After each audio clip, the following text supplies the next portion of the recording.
Hey, what's up? My name is Cameron Koshkum. You see him pronouns. I am one fourth of the amazing streaming Rainbow team, and I'm here to answer 21 questions. Rock and roll.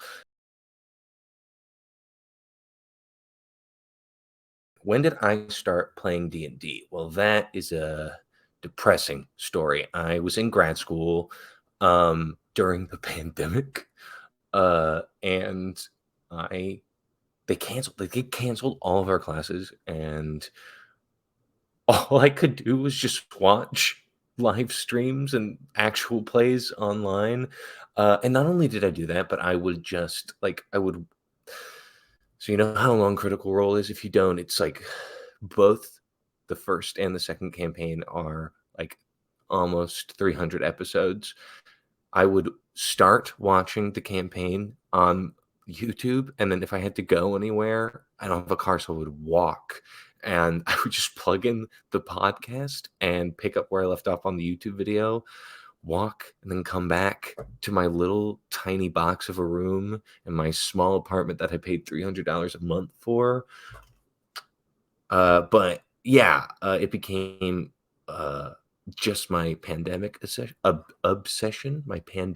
obsession, and I've never gone back. I haven't gone back. It's been 3 years now. What is my favorite class to play? Druids. Druids, hands down. When I play, I am a mixture of just total chaos and I will kill all of your things. So I love how many hit points druids can have, and I just charge into battle. Even though, what is my favorite race to play? Okay, this is a hard one because, like, even though I am a tried and true min maxer, I do have my master's in acting, so everything has to be rooted in like character development. And if it doesn't make sense for the character, it doesn't make sense for the min max. You gotta have the best of both worlds. So it really depends on what like the game setting is. But I will say my favorite character that I've ever created is a Warforged, but not your typical Warforged. I'll just leave it at that. Don't want to spoil anything. Displacer Blink Dogs. I'm not a big cat person, mostly because I am just a cat myself, and I get how they think. I get how they think, and that's all I'm going to say about that. Spellcasters are marshals. I'm on a quest to make a full spellcaster that only does martial damage. I love having a lot of spells because of the versatility, but I also like to hit things really hard. Like that Warforged I was talking about, 2 levels of Paladin. It depends on what level I play 'em at, but, highest level I played 10 levels of Druid and 1 level of Undead Warlock. Use those spell slots as a battery to smite everything. Heavy RP or combat supremacy? Hmm, yes.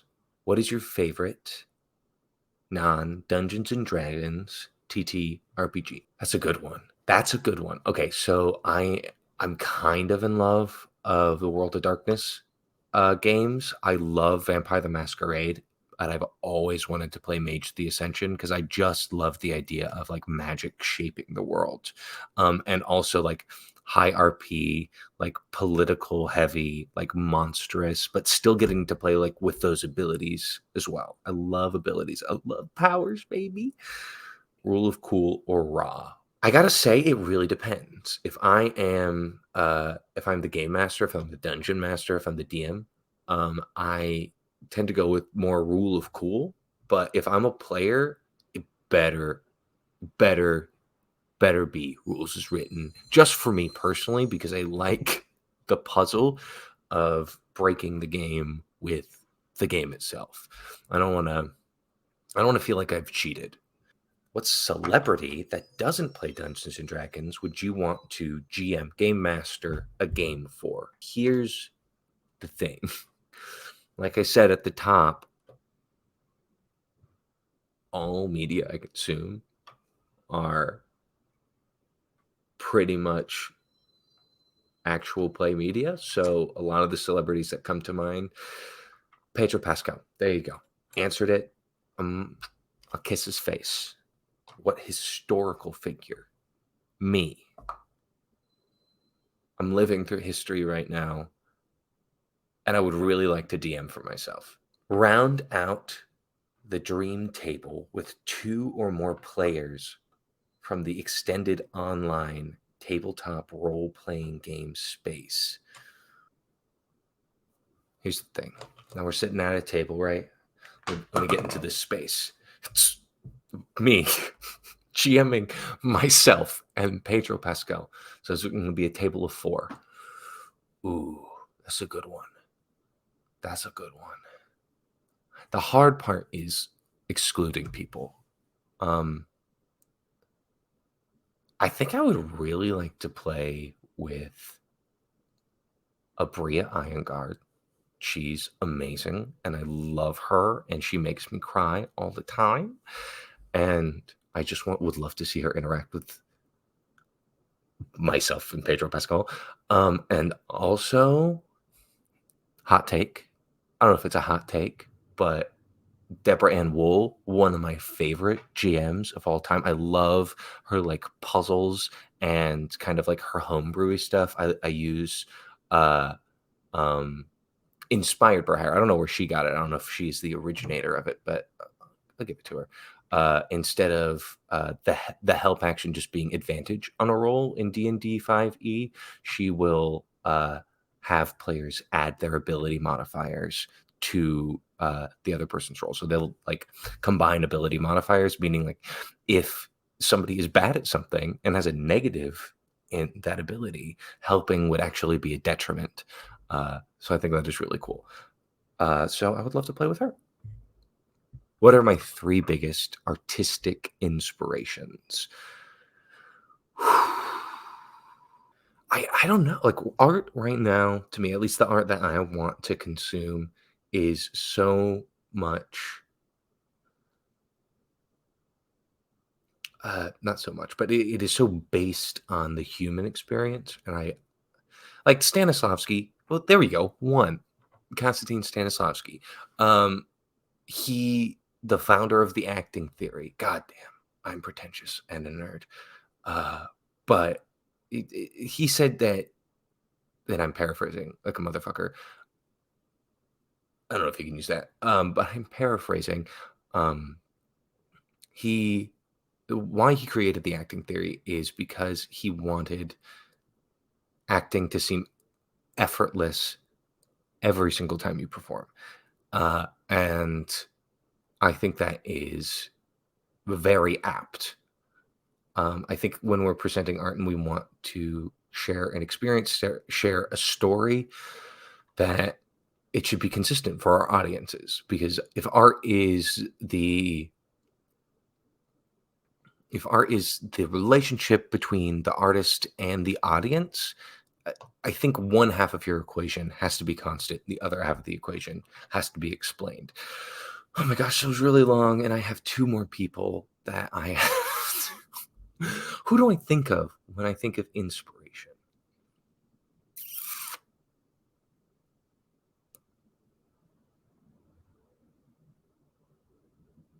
Who do I think of when I think of inspiration?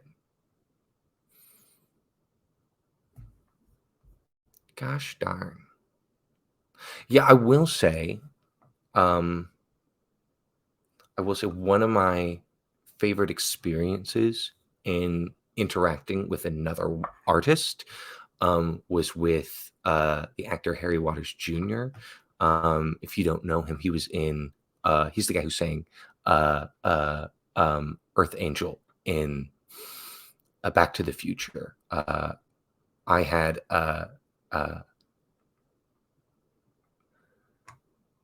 anyway, he taught this amazing African American in like acting history class for me, like during the pandemic, and it was really eye-opening. And just the way, like, not even the subject matter of the class, but the way he taught the class and the way he framed the class really shaped how I see the whole artistic experience with my dicer clacking, and how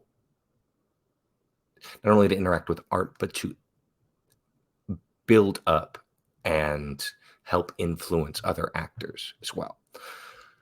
So I think that was great. And one more biggest artistic inspiration. I think I would have to go with, and this is a wild one, folks. I think I would have to go with Marina Abramovic. She is a wonderful. If you don't know her, you should know her. She's a wonderful performance artist. Really like pushing the boundaries of performance art. I want nothing more than to go into the woods with her and just go all woo woo and learn about myself and look at mirrors in the forest and be blindfolded and let the wind hit my body. Um, yeah, that was three. That was really hard. Cut that if you have to. Comedy or drama. It's the same thing. It's the same thing. Two sides of the same coin. One leads to the other. Without both, you have nothing. You have a flat human experience. I'm hilarious, though, so comedy. The Office or Friends? The Office? I don't like Jim, but The Office. Beatles or Stone?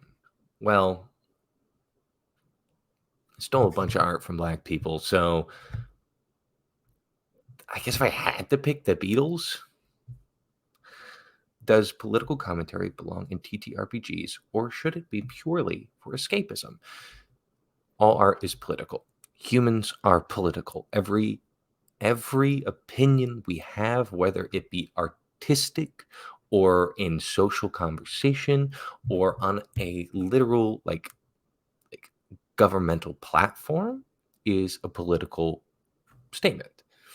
How can I share what I express and I feel without causing some stirs? Like, people aren't going to agree with me all the time, but I have something to say and I want to reach in and affect your heart and your mind.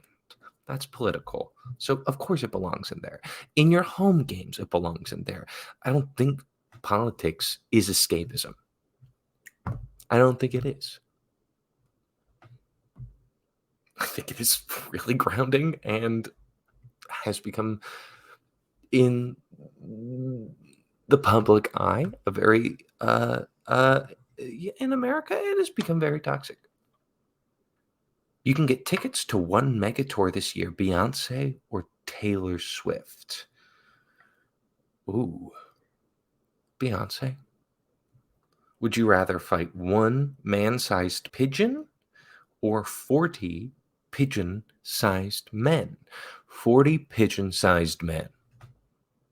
Because they can't fly off with me and drop me from 100 feet or peck out my eyes. If they're little, tiny men that big, I kick them, they explode. We're squishy. Would you take $1 million up front right now, no taxes, or $500 a day for the rest of your life? Now, $500 a day doesn't say no taxes, but technically that would be more than $1 million unless I live one single day. But if I live one single day, then I got $500. And I'm not going to spend $1 million in a day. $500. What's the best piece of advice you've ever been given? It is okay. It is okay to not know everything. It's okay to not know everything. What is the one thing you want viewers of Streaming Rainbow to know? I want you to know that I love you and I see you. And if we could live together on a little commune and have our own little private world where we could only play TTRPGs and sing lullabies and songs and eat good food and forest and forage. If you know what, we could forest too. Could plant a whole forest. I want you to know that I want to plant a forest with you. And also, we're going to bring you some pretty awesome stuff because these are some amazing artists, some amazing storytellers. And we're going to make you cry. We're going to make you laugh. So get on board. Rock and roll. That's me. Cameron Koshkum. He, him. Streaming Rainbow. Might be copyrighted.